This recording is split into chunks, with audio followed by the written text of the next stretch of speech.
What are you going to find in the latest release of NX for additive manufacturing?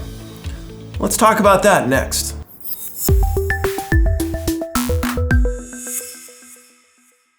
Okay, so let's talk about the latest release of NX and the capabilities it has for additive manufacturing. If you've been tracking this for a little while, you'll know that NX is now, a new version is released every 6 months to kind of get new capabilities out that they are investing in.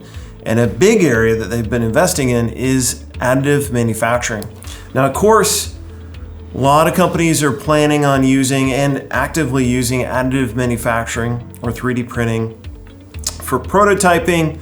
More and more companies are using it for short and medium run parts for production. So it's intriguing because there's so much design flexibility. You don't have the normal constraints that you do with traditional subtractive manufacturing, but there are other types of constraints.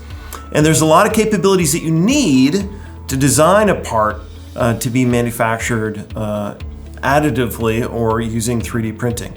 So let's talk a little bit about that for context. Now, of course, this effort starts in design. This is where you want to get that 3D shape you want the part to take at the end. And of course, you can manually design this using kind of prismatic or even push and pull aesthetics capabilities, but generative design and topology optimization are two algorithms, automated algorithms that can be applied here to generate a very organic shape, very functionally driven shape. So that's a powerful capability in NX that they have been investing in for quite some time. Then you have with Simcenter, which is part of NX, you can perform a wide range of simulations to verify performance and requirements fulfillment. And that's really important because the generative design, the topology optimization capabilities, you do want to verify that even though it was simulation driven. So there are some powerful capabilities, very seamless transition from the design phase to the simulation phase. Then of course you need to document it. You need to specify all the manufacturing constraints, the requirements the part needs to comply with at the end of this process.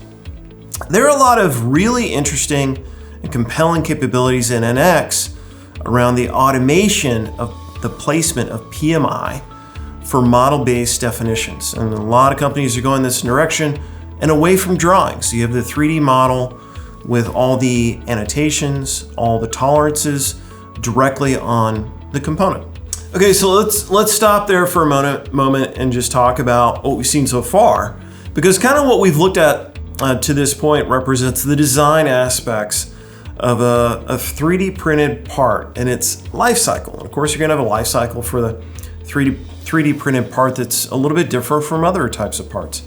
So, you're seeing kind of comprehensive capabilities to support, the development of the geometry, the validation of performance and requirements fulfillment, and then documentation for the design that you're going to use in manufacturing. So it's interesting that they kind of cover a lot of bases here that you see throughout the life cycle of this type of component. And now let's talk about manufacturing. Now, the next big concern is how are you going to print the part?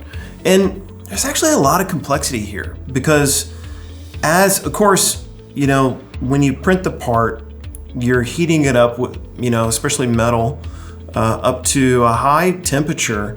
And as it cools, it's gonna shrink. Now, when you have parts of varying thickness, that means that can translate to warpage.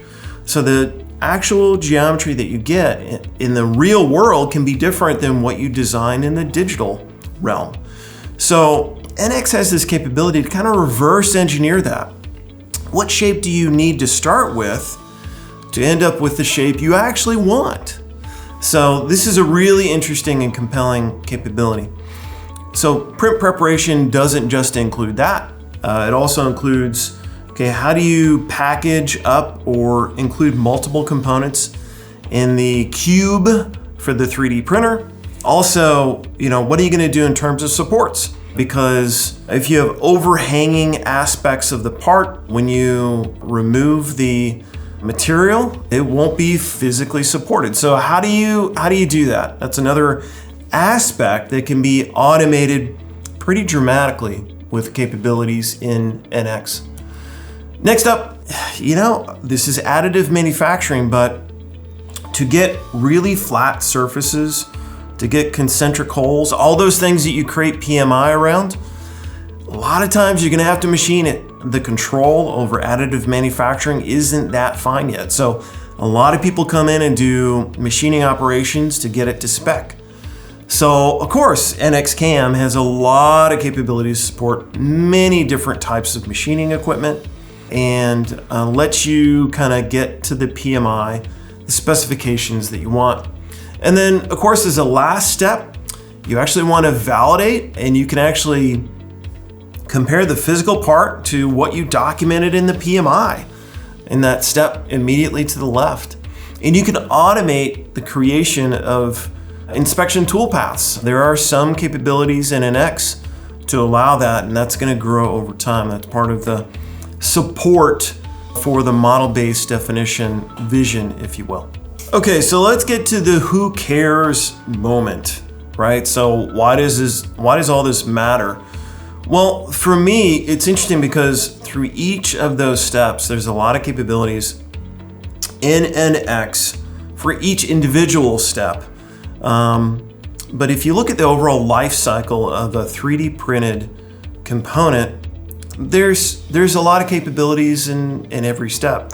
And you can develop the component, and you can make it, you can verify it, you can document it, you can do all these things in a single kind of continuous thread, if you will, a digital thread that some people are calling it. So that's pretty interesting. You can streamline it by staying in the same tool set. You have advanced capabilities to take care of the edge cases that are actually really, really important. So that's the thing that kind of impresses me, that it kind of takes care of it from the component life cycle all the way from beginning to end. And that's a big deal now that more and more companies are looking to leverage 3D printing more and more today. So that's it. Take care and talk soon.